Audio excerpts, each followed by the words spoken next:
Fibonacci scale Agile. In Agile software development, the Fibonacci scale consists of a sequence of numbers used for estimating the relative size of user stories in points. Agile Scrum is based on the concept of working iteratively in short sprints, typically 2 weeks long, where the requirements and development are continuously being improved. The Fibonacci sequence consists of numbers that are the summation of the two preceding numbers, starting with 0, 1.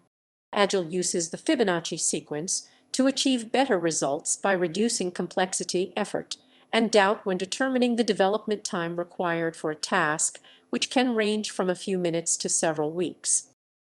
Procedure. It is easier to determine the relative complexity of a task rather than figuring out how much time it requires. Due to this, when working with Agile, a revised Fibonacci scale is used in terms of points to estimate the work as opposed to the traditional measurement of time. In one method commonly used to calculate the size of stories in points, a process like the game of planning poker, the following process is used. The product owner sits down with the team to estimate the user's stories. Each member estimates a number on the Fibonacci scale that he/she believes represents the size of the task.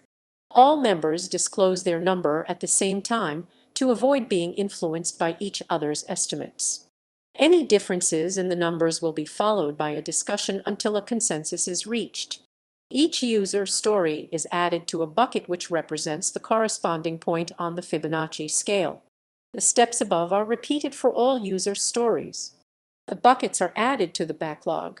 Giving each member the opportunity to think individually reduces pressure and may result in a more accurate representation of the feature's size.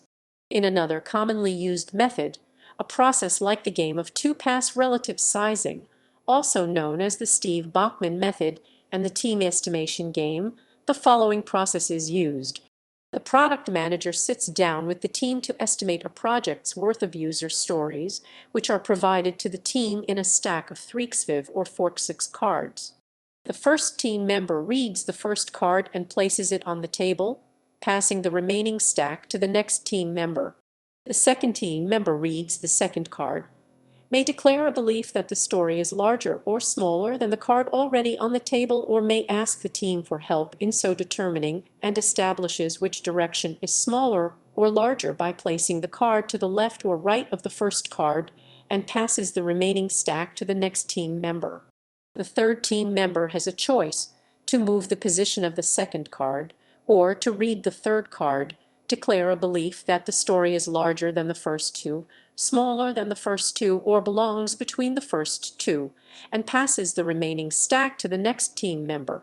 When all the cards are on the table, if the product manager truly provided a project's worth, then there are likely 60 or 100 or 130 cards, and the team has had to snake them to fit them all. Then the team begins with the smallest story and assigns it a 1, continuing to assign 1s to subsequent stories until they see an obvious jump to 2s and then to 3, with the result that the snake of cards is now numbered from the smallest story, a 1, to the largest epic, a 100.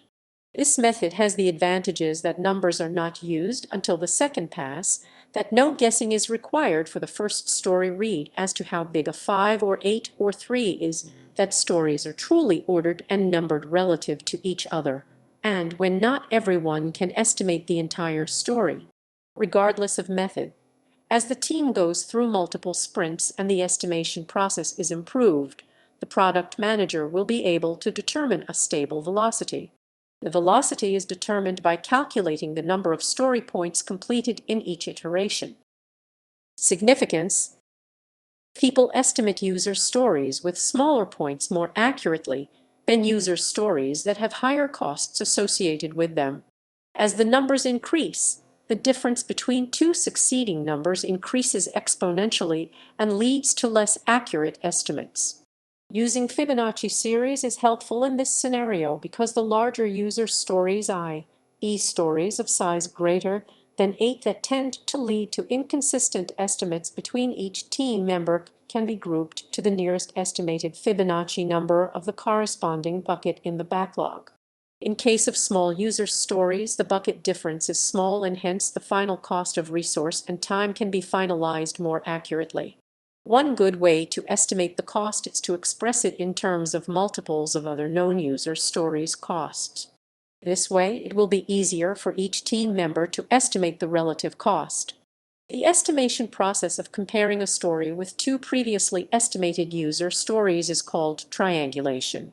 The product manager can include a zero value in the scale indicating that the user stories need very little time or resources. However, the user story that was assigned zero cost cannot be used as a relative scale to estimate the cost of other user stories, i.e., we cannot say a story is 10 times harder than a story of size 0.